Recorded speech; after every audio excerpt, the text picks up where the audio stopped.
Hola, ¿qué tal? Los saluda su amigo y atento servidor, el doctor Eduardo Preciado, y les doy la más cordial bienvenida a su asignatura clínica de amparo.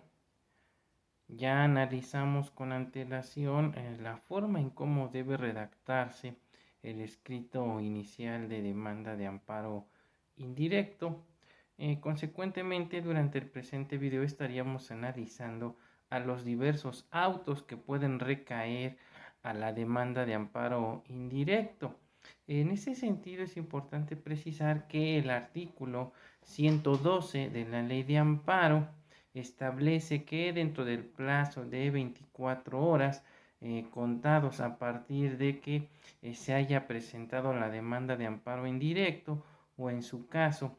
una vez que ésta le fue turnada al órgano jurisdiccional, este último debe resolver si admite, desecha o previene la demanda. De lo anterior se desprende entonces que al escrito inicial de demanda de amparo indirecto le pueden recaer cualquiera de los siguientes autos. En primera instancia pudiera recaerle un auto admisorio cuando, en términos de lo dispuesto por el artículo 115 de la Ley de Amparo, no existe razón para prevenir al quejoso, es decir, ha cumplido cabalmente con los requisitos formales que señala el artículo 108 de la Ley de Amparo, por lo que el juez de distrito o tribunal unitario de circuito radicará el asunto, declarándose por tanto competente para conocer del mismo,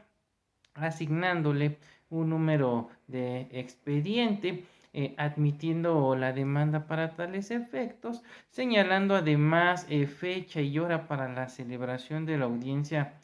constitucional, que como ya sabemos, la misma debe celebrarse dentro de los 30 días siguientes a la admisión de la demanda. Además, solicitará los informes justificados a la autoridad responsable, apercibiéndolas de las consecuencias jurídicas que implica su no rendición en términos de lo dispuesto por el artículo 117 de la Ley de Amparo. Asimismo, deberá correr traslado al tercero interesado y, en su caso, tramitará el incidente de suspensión. Cuando exista causa justificada y fundada para ello, la audiencia constitucional podrá celebrarse en un plazo que no podrá exceder de otros 30 días más. El segundo auto que pudiera recaer al escrito inicial de demanda es el auto de prevención. Es decir, cuando la demanda de amparo indirecto, en términos de lo dispuesto por el artículo 114 de la Ley de Amparo, presentare alguna irregularidad o inconsistencia, por lo que el órgano jurisdiccional deberá mandar requerir al promovente para que aclare la demanda, señalando para tales efectos con toda precisión en su auto relativo las deficiencias o irregularidades, o en su caso omisiones en las que incurrió el quejoso, cuando por ejemplo hubiese alguna irregularidad en el escrito de demanda, sobre todo cuando hubiese omitido alguno de los requisitos que establece el artículo 108 de la ley, como pudiera ser que no fue claro en la narración de sus antecedentes del acto reclamado, en cuyo caso, si hay una prevención, hay que recordar que la única persona facultada para desahogar el requerimiento sería en este caso el quejoso, pues es a quien propiamente le constan los hechos del acto reclamado, por lo que su representante legal no podrá desahogar dicho requerimiento. Pudiera ser que los nombres de las autoridades responsables estuvieran eh, mal mencionados, y en ese sentido pues debe haber un apercibimiento en el sentido de que si no aportan los datos correctos, pues se perderá toda comunicación con dichas autoridades y se deberá acordar lo conducente en su momento procesal oportuno, salvo prueba en contrario. También se le podrá en su momento requerir al promovente cuando no hubiese acompañado en su caso el documento con el que acredite la personalidad jurídica con la que está interviniendo en el juicio o este resulte insuficiente para ello. También habrá razones fundadas para prevenir al promovente cuando no se hubiese expresado con toda precisión el acto reclamado. Es muy frecuente que al formular la demanda los abogados litigantes señalen a 2 o 3 autoridades responsables, pero no precisan quién es la autoridad ordenadora, quién es la ejecutora y en el caso específico qué se reclama de cada una de las autoridades. En esos casos entonces tendrá que requerirse al promovente para que subsane dicha irregularidad y también se le podrá prevenir al quejoso promovente cuando no hubiese exhibido las copias necesarias de la demanda. En caso de que no se subsanen las deficiencias irregulares u omisiones de la demanda dentro del plazo de 5 días, esta desde luego se tendrá por no presentada. En el caso de falta de copias, se estará desde luego a lo dispuesto por el artículo 110 de la Ley de Amparo, es decir, el órgano jurisdiccional en materia de amparo de oficio deberá mandar a expedir copias cuando el amparo se promueva por comparecencia, por vía telegráfica o por medios electrónicos. Lo mismo sucederá cuando se trate de asuntos en los que opere la famosa denominada suplencia de la queja, como lo es en asuntos de orden penal, laboral tratándose de trabajadores, cuando se afecten intereses de menores o incapaces, así como derechos de grupos ejidatarios o grupos comunales.